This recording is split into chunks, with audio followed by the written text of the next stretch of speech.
Heat Nation? Ernest back with another Miami Heat video. Without saying anything further, guys, let's just get this ball rolling.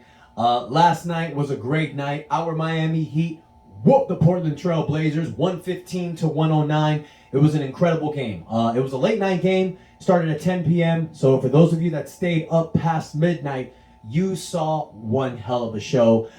First and foremost, guys, let's go ahead and go through with the player of the game. I feel the player of the game had to be, hands down, Mr. Max Strus. Max had a total of 25 points, 6 rebounds, 5 assists, and 7 three-pointers.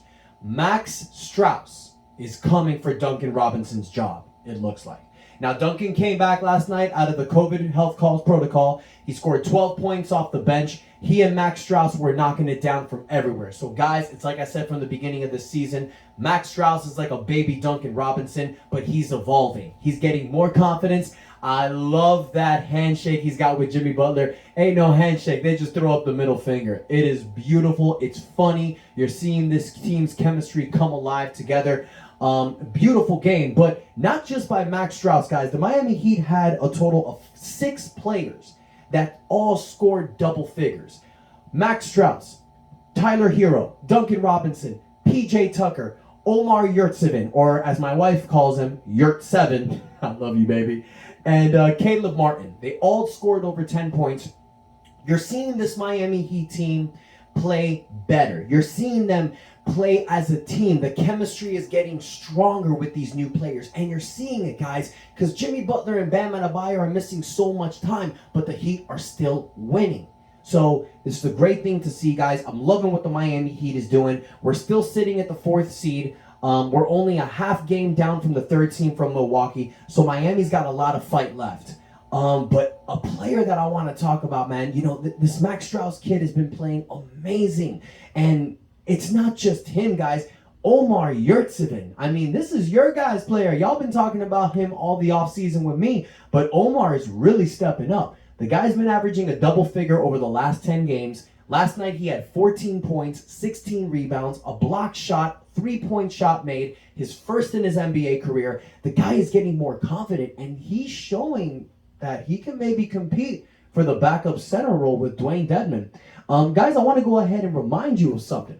It looks like that this squad is 15 deep. Even more deep with these G League players were coming in. For God's sakes, Kyle Guy came off the bench and scored 9 points. I mean, it seems like that when people come in this Miami Heat culture and they learn how we play and they learn the system and they get comfortable with it, they play Miami Heat basketball. So this is really a beautiful thing to watch. Now, with all the good things that happened yesterday, there's a couple of bad ones. Things got a little scary in the second quarter. Kyle Lowry got his second technical foul and was ejected. And that was the biggest bullshit call that I've ever seen in my life in the NBA. Now, I want you guys to understand something. This referee that threw him out was a first-year referee. He made a huge mistake. Kyle Lowry took the basketball and chucked it to him. He didn't throw it at him. He wasn't mad. He just grabbed the ball and gave it and, kind of chucked it to him. The referee wasn't looking. It hits the referee in the chest, and he calls a technical and throws Kyle Lowry out. It's the biggest load of crap I've ever seen in the NBA, and I would not be surprised if that NBA referee was either suspended or fined heavily, because that was a stupid call. I'm sure Pat Riley's going to call the NBA and say, hey, I pay Kyle Lowry a huge sum per game. I'm paying the guy $30 million a year, and you eject him for a stupid call. I'm sure something's going to come down with that. Not only that, in the 4th quarter, little fight broke out between Tyler Hero and Jokic. I don't know what his name is, from the Blazers, the guy that used to be good. But the guy gives Tyler Hero a hard screen. Tyler Hero pushes him. Dude mushes him right in the face. Stupid play. Both get ejected. So 2 Miami Heat players were ejected yesterday, but we still won the game. And these 2 players that were thrown out were our best players. Now, I'm going to tell you how big of a difference Kyle Lowry makes. When Kyle Lowry was ejected from the game, we were up by 19 points. We ended the half up by 11, and in the second half, it got scary. Portland came back. They took a 1-point lead in the 3rd quarter, but we were able to calm that fire down, because the only heat in Miami is our squad.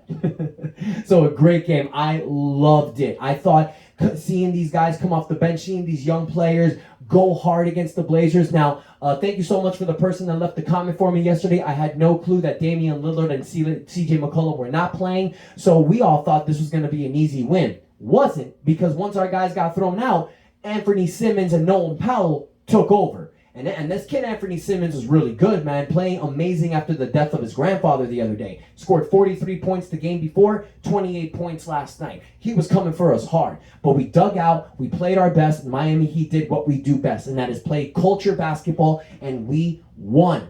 Incredible game, guys. I was very happy to see that.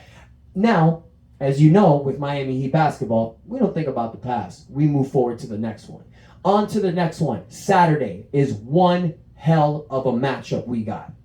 The Miami Heat take on the defending Western Conference champions of last year, the Phoenix Suns. Chris Paul, Devin Booker, DeAndre Ayton. This is one of the best teams that the NBA has right now. They're tied for the first seed. They're going to come at us, and they're going to come at us strong. Now, chances are we're not going to win the game if we don't have our stars playing, but I don't doubt the Miami Heat. We took Golden State to the limit without Jimmy Butler and Bam Adebayo. Jimmy was injured in the middle of the game. We still took him to the limit. Steve Kerr said that the Miami Heat is the hardest working basketball team he's seen play all year. And that comes from one of the best coaches in the NBA. So I would not be surprised if Miami takes the fight to Phoenix and comes out with a victory. And you know what I say, guys? Any given basketball game, anybody can win the game. So Saturday, 9:30 p.m., Miami Heat versus the Phoenix Suns. Man, I'm going to say the Miami Heat comes away with this one. I mean, cocky Heat fan wants to talk. Cocky Heat fan's going to say Miami 115, Phoenix 112. But chances are Phoenix is probably going to take that game, especially if, Jimmy, Bam's not going to play. Looks like Jimmy's not going to play, though. The ankle injury, the Miami wants to monitor that. They want to make sure that he comes back 100%, because it's the same ankle he injured a few weeks ago. So I say take it slow. Bring him back when he's 100%. Bam's going to come back at the end of this month. Possibly next month, Victor Oladipo is going to make his return. Markieff Morris should be back soon. Gabe Vincent should be back from COVID protocols. So, guys, it looks like by next month, maybe sometime in early March, we can have a possible fully healthy roster come playoff time. And like I said, guys, all we need is a healthy team in the playoffs. I don't care where we're standing at. We need a healthy team, and I would like home court advantage. So top 4 seeding. We get that, we are going to be a nightmare to deal with in the playoffs. Ain't none of these teams want to see us. Chicago don't want to see us. Milwaukee don't want to see us. Brooklyn don't want to see us. Philly don't want to see us. I know none of those teams want to see Miami Heat in a 7-game series. I don't care how loaded Brooklyn is. Miami will take it to those MFers. So, guys, I want to hear from you. Let me know what you think. How confident are you feeling about our squad? How confident do you feel come playoff time? Let me know how far you think we can get. You think this is a second-round team, or you think we can go all the way? Thank you guys so much for your love and support. And until next time, it is your boy Ernest out, and that is enough said.